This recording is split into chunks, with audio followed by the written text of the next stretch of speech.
Hey guys, I have another video to share here today. This is the Ninth Piano Sonata. And you may know that I have discovered the video export function in Sibelius, and it has rocked my world, and it has made sharing these videos so much easier. So I thought I would make another video of the Ninth Sonata so that it's more clear to look at and easier to see.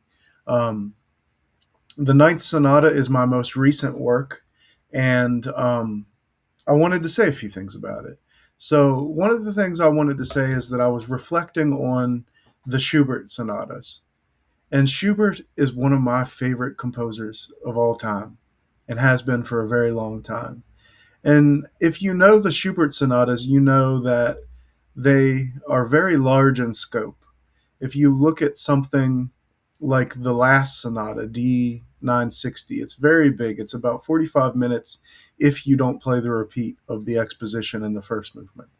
And I think in that particular sonata, it's perfect because that is a genius sonata. I think it's a masterwork and maybe his magnum opus, in my opinion.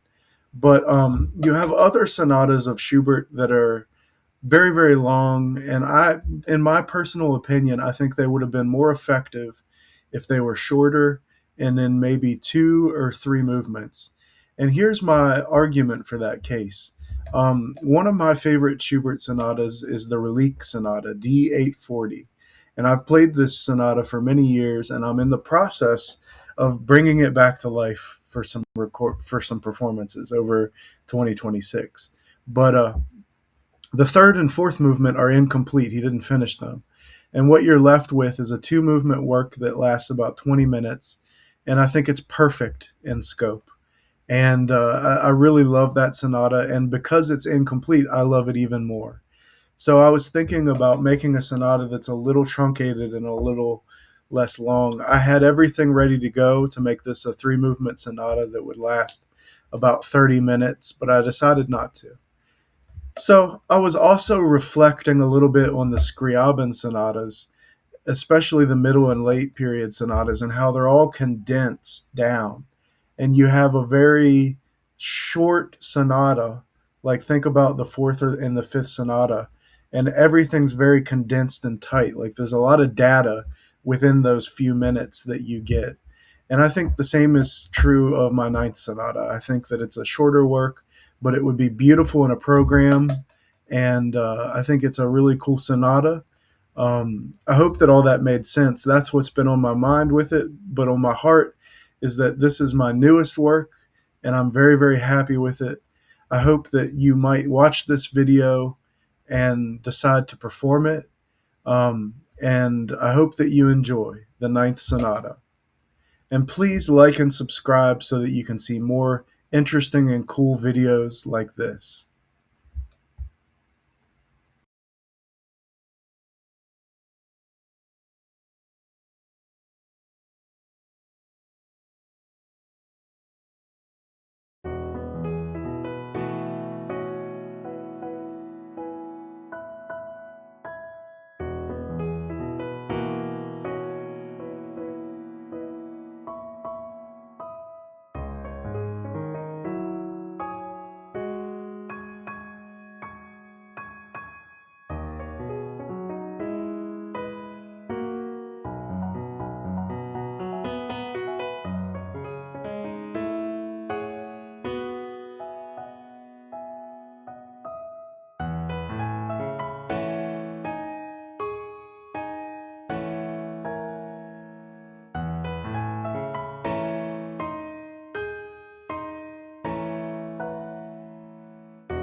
Hey guys, I wanted to share a little bit more about this sonata. I have here the first edition of the score that I made recently, and this is available for purchase. Contact me if you want a copy, and I'll try to get one to you. Um, but I wanted to read the uh, the preface to the sonata that I wrote. I thought that might be a really valuable thing to put up here with this sonata. So here we go. Canticle of the Stars, my ninth sonata, is a love song to God. It is meant to be an expression of jubilant praise. This sonata was composed in the late summer, early autumn of 2025 in Hardy County, West Virginia, Moorfield to be exact. This work is dedicated to my amazing teacher, Dr. John Beal. When I went to West Virginia University, I was so entranced with my devotion to my previous teacher, Dr. John Ward Bauman, that I didn't fully appreciate what John Beal had to offer. Years later, I look back at our work with deep appreciation. This work is dedicated to him in honor of his work with me and his patience with me, as well as the amazing legacy he left behind. I highly encourage you to seek out some of his work. Some of it is on YouTube. And now, away from the text for a minute, if you look up John Beal, that's John John Beal Beall, and then maybe put in like composer or piano or something like that. You'll get to look up. He has some of his compositions up here on YouTube, and I highly recommend that you check them out. They're really cool. So back to the thing here. This may well be the first piece I have composed since 2005 which has a key signature. Note that in some cases in this edition, I have kept accidentals in that are obvious to the key signature. I did this to double down and try to avoid any confusion. As far as performance notes, I don't think I have much to say.